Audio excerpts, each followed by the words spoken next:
পাঁচ সূরা আল মাইদাহ আয়াত ১ ইয়া আইয়ুহাল্লাযীনা আমানু আওফু বিল উকুদি উহিল্লাত লাকুম বাহীমাতুল আনআমি ইল্লা মা ইউতলা আলাইকুম গায়রা মুহিল্লিস সাইদি ওয়া আনতুম হুরুমুন ইন্নাল্লাহা ইয়াহকুমু মা ইউরিদ। অনুবাদ: হে মুমিনগণ, তোমরা অঙ্গীকারসমূহ পূর্ণ করবে যা তোমাদের নিকট বর্ণিত হচ্ছে। তাছাড়া গৃহপালিত চতুষ্পদ জন্তু তোমাদের জন্য হালাল করা হল, তবে ইহরাম অবস্থায় শিকার করাকে বৈধ মনে করবে না। নিশ্চয় আল্লাহ যা ইচ্ছে আদেশ করেন। সূরা সংক্রান্ত আলোচনা। আয়াত সংখ্যা ১২০। নামকরণ: এই সূরারই ১১২ ও ১১৬ নং আয়াতদ্বয় উল্লেখিত মাইদা শব্দ থেকে এই সূরার নামকরণ করা হয়েছে। মাইদা শব্দের অর্থ খাবার পূর্ণ পাত্র। সূরা নাজিলের প্রেক্ষাপট: সূরা মাইদা সর্বসম্মত মতে মাদানী সূরা। মদিনায় অবতীর্ণ সূরাসমূহের মধ্যেও এটি শেষ দিকের সূরা। এমনকি কেউ কেউ একে কুরআনুল মাজিদের শেষ সূরাও বলেছেন। আবদুল্লাহ ইবনে উমর রদিয়াল্লাহু আনহুমা ও আসমা বিনতে ইয়াজিদ রদিয়াল্লাহু আনহা থেকে বর্ণিত আছে যে সূরা মাইদা যে সময় নাজিল হয় সে সময় রাসূলুল্লাহ সাল্লাল্লাহু আলাইহি ওয়াসাল্লাম সফরে আদবাওয়া নামীয় উষ্ট্রির পিঠে সরাহ ছিলেন। সাধারণত ওহী অবতরণের সময় যেরূপ অসাধারণ ওজন ও বোঝান অনুভূত হতো, তখনও যথারীতি তা অনুভূত হয়েছিল। এমনকি ওজনের চাপে উষ্ট্রি অক্ষম হয়ে পড়লে রাসূল সাল্লাল্লাহু আলাইহি ওয়াসাল্লাম নিচে নেমে আসেন। কোনো বর্ণনার দ্বারা বোঝা যায় যে এটি ছিল বিদায় হজের সফর। বিদায় হজ নবম হিজরির ঘটনা। এই হজ থেকে ফিরে আসার পর রাসূল সাল্লাল্লাহু আলাইহি ওয়াসাল্লাম প্রায় ৮০ দিন জীবিত ছিলেন। আবু হাইয়ান বলেন, সূরা মাইদার কিয়াদংশ হুদাইবিয়া সফরে, কিয়াদংশ মক্কা বিজয়ের সফরে এবং কিয়াদংশ বিদায় হজের সফরে নাজিল হয়। এতে বোঝা যায় যে এই সূরাটি শেষ সূরা না হলেও শেষ পর্যায়ে অবতীর্ণ হয়েছে। বাহরে মুহিত জুবাইর ইবনে নুফাইর থেকে বর্ণিত হয়েছে যে তিনি একবার হজের পর আয়েশা সিদ্দিকা রাদিয়াল্লাহু আনহার কাছে উপস্থিত হলে তিনি বললেন, জুবাইর, তুমি কি সূরা মাইদা পাঠ করো? তিনি আরজ করলেন, জি হ্যাঁ, পাঠ করি। আয়েশা রাদিয়াল্লাহু আনহা বললেন, এটি কুরআনুল কারীমের শেষ সূরা। এতে হালাল ও হারামের যেসব বিধিবিধান বর্ণিত আছে তা অটল, এগুলোর রহিত হবার নয়। কাজেই এগুলোর প্রতি বিশেষ যত্নবান হবে। দেখুন মুস্তাদরাকে হাকেম ২-৩১১। তাফসীর ১ নং ফুটনোটের বিবরণ। আবদুল্লাহ ইবনে মাসউদ রাদিয়াল্লাহু আনহু বলেন, যখন শুনবে যে আল্লাহ তাআলা ইয়া আইয়ুহাল্লাযীনা আমানু বা হে ঈমানদারগণ বলছে, তখন সেটাকে কান লাগিয়ে শোনো, কেননা এর মাধ্যমে কোনো কল্যাণের নির্দেশ আসবে বা অকল্যাণ থেকে নিষেধ করা হবে। ইবনে কাসির ২ নং ফুটনোটের বিবরণ। আয়াতে মুমিনগণকে ওয়াদা অঙ্গীকার পূর্ণ করার নির্দেশ দেওয়া হয়েছে। এ কারণে সূরা মাইদার অপর নাম সূরা উকুদ তথা ওয়াদা অঙ্গীকারের সূরা। চুক্তি অঙ্গীকার ও লেনদেনের ক্ষেত্রে এই সূরাটি বিশেষ করে এর প্রথম আয়াতটি সবিশেষ গুরুত্বের অধিকারী।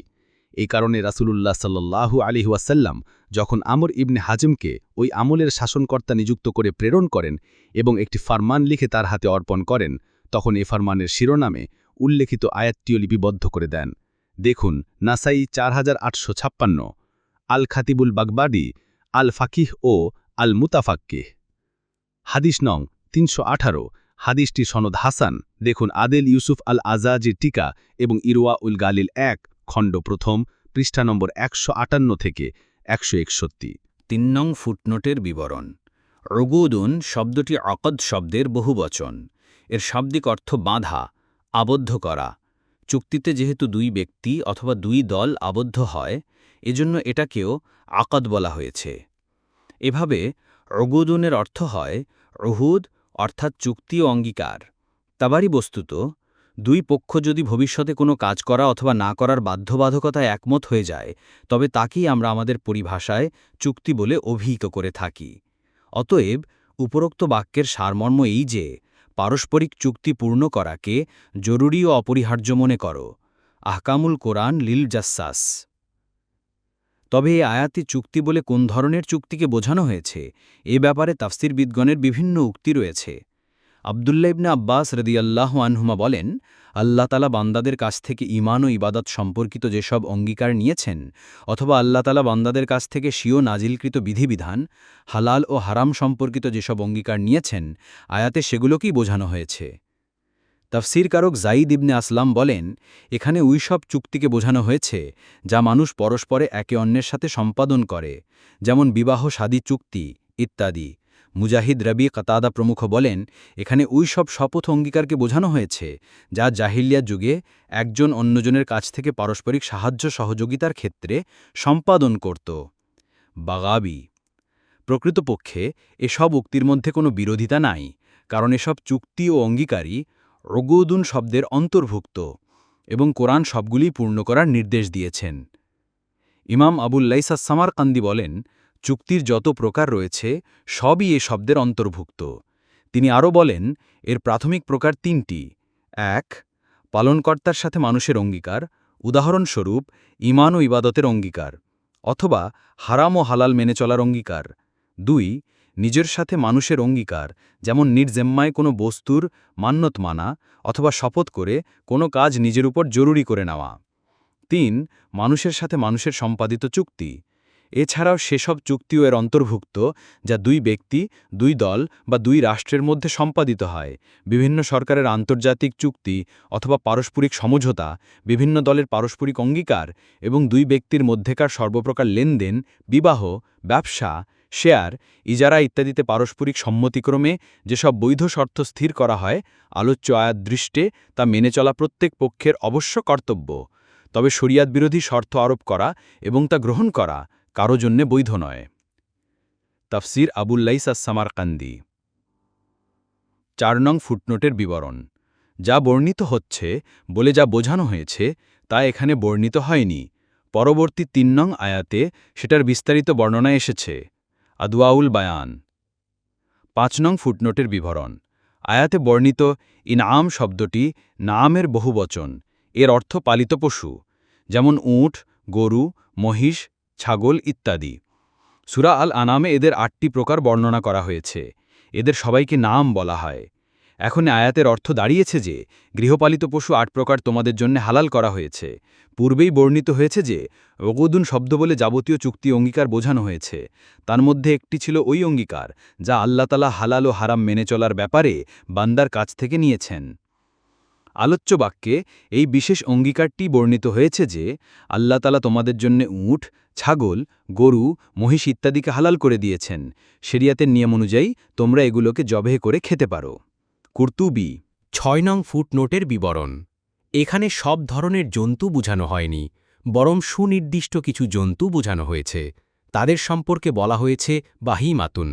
যেসব জীবজন্তুকে সাধারণভাবে নিবোধ মনে করা হয় সেগুলোকে বাহিমাতুন বলা হয়, কেননা মানুষ অভ্যাসগতভাবে তাদের ভাষা বুঝে না, ফলে তাদের বক্তব্য মুবহাম তথা অস্পষ্ট থেকে যায়। এখানে বাহিমাতুন বলে কোনো সাহাবীর মতে জবাইকৃত প্রাণীর উদরে যে বাচ্চা পাওয়া যায় সেটাকে বোঝানো হয়েছে। তাফসিলে কুরতুবী, সাদি, বাগভি, ফাতহুল কাদির। ৭ নং ফুটনোটের বিবরণ: ইহরাম অবস্থায় শিকার করতে নিষেধ করার মাধ্যমে এটাও উদ্দেশ্য হতে পারে যে পূর্বে বর্ণিত বাহিমাতুল আনআম বলতে সে সমস্ত প্রাণীকেও বোঝাবে যেগুলোকে সাধারণত শিকার করা হয়, যেমন হরিণ, বন্য গরু, খরগোশ ইত্যাদি। কারণ ইহরাম অবস্থায় শিকার করার হারাম হওয়ার অর্থ স্বাভাবিক অবস্থায় হালাল হওয়া। সাদি। ৮ নং ফুটনোটের বিবরণ: আল্লাহ সার্বভৌম কর্তৃত্বের অধিকারী একচ্ছত্র শাসক। তিনি নিজের ইচ্ছে মতো যে কোনো হুকুম দেওয়ার পূর্ণ ইখতিয়ার রাখেন। কতাদা বলেন, তিনি তার সৃষ্টির ব্যাপারে যা ইচ্ছা বিধান প্রদানের অধিকারী। তিনি তার বান্দার জন্য যা ইচ্ছা তা বর্ণনা করেন, ফরজ নির্ধারিত করেন, সীমা ঠিক করে দেন, আনুগত্যের নির্দেশ দেন ও অবাধ্যতা থেকে নিষেধ করেন। আত-তাফসীরুস সাহিহ। তার সমস্ত বিধান জ্ঞান, প্রজ্ঞা, যুক্তি, ন্যায়নীতি ও কল্যাণের ভিত্তিতে প্রতিষ্ঠিত হলেও ঈমানদার শুধু এজন্যই তার আনুগত্য করে না, বরং একমাত্র সর্বশক্তিমান প্রভু আল্লাহর হুকুম বলেই তার আনুগত্য করে। তাই কোনো বস্তুর হালাল ও হারাম হওয়ার জন্য আল্লাহর অনুমোদন ও অননুমোদন ছাড়া আর দ্বিতীয় ভিত্তির আদৌ কোনো প্রয়োজন নেই। তারপরেও সেগুলোতে অনেক হেকমত নিহিত থাকে, যেমন তোমাদেরকে তিনি অঙ্গীকার পূর্ণ করার নির্দেশ দিয়েছেন, কারণ এতে রয়েছে তোমাদের স্বার্থ, আর এর বিপরীত হলে তোমাদের স্বার্থ হানি হবে। তোমাদের জন্য কিছু প্রাণী হালাল করেছেন সম্পূর্ণ দয়ার বহিঃপ্রকাশ হিসেবে, আবার কিছু প্রাণী থেকে নিষেধ করেছেন ক্ষতিগ্রস্ততা থেকে মুক্ত রাখার জন্য। অনুরূপভাবে তোমাদের জন্য ইহরাম অবস্থায় শিকার করা নিষেধ করেছেন তার সম্মান রক্ষার্থে। সাদি।